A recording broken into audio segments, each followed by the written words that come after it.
Chapter 41. The Magic of Truth. When Puck told a story, it was always a good one. When he described a scene, it was as if you were actually there.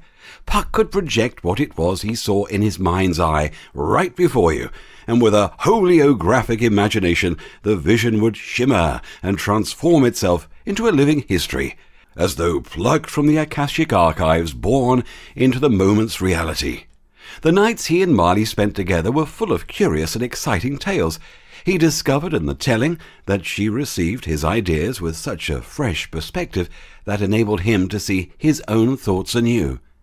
He had not spoken of his burdens to Marley, for her spirit was needing some comfort rather than distraction, and his graphic account of worldly calamity was too much for him in the present, let alone her.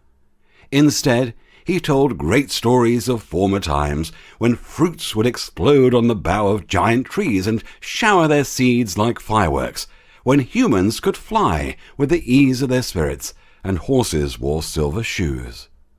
When someone from Fairy ever tells you something, you can see it, you can feel it, you believe it. For the true value of enchantment and its glamour is in its imparting of a truth. By truth's own persuasion, it makes itself real. The strength of any magic lies within its fundamental realities, not within an empty falsehood, as might be most commonly thought.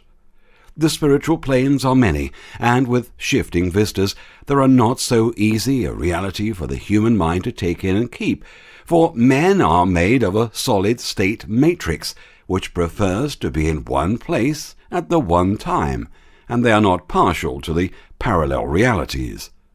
Puck spoke of the age when zebras were all black, when children could see their angels, when folk spoke the truth. He told of an era of peace when the earth herself was relaxed, when birds' feathers were luminescent and could light up the night sky in flight. He talked of the time when nature was responsive to thought, and you could walk to the water's edge and it would curl back its waves just for the asking. Of ages when there were unicorn races and trade between kingdoms, when gnomes had twilight fairs where fresh bread was nicer than cake. Of times when the wind actually talked. In the hollows of rocks and caves it could chatter and call, speak poetry and prophesize, and its songs would travel far over the mountains and teach the wild children of the north.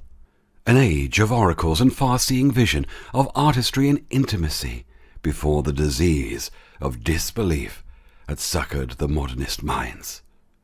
His stories were all true, of spheres and planes and eons lost, tales he kept safe within his own living memory, his testimony of what once was, now gone.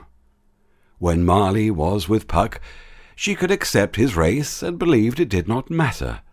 The joy that she felt in his company took all strangeness and turpitude from their union. In fact, she had never felt happier, and their closeness was open and natural. There was the age difference, of course.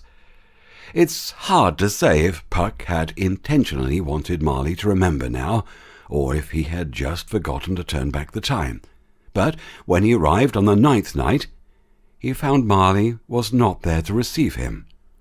Worse than that, her apartment had been emptied out, and stranger still, he had not for one moment seen this possibility as plausible.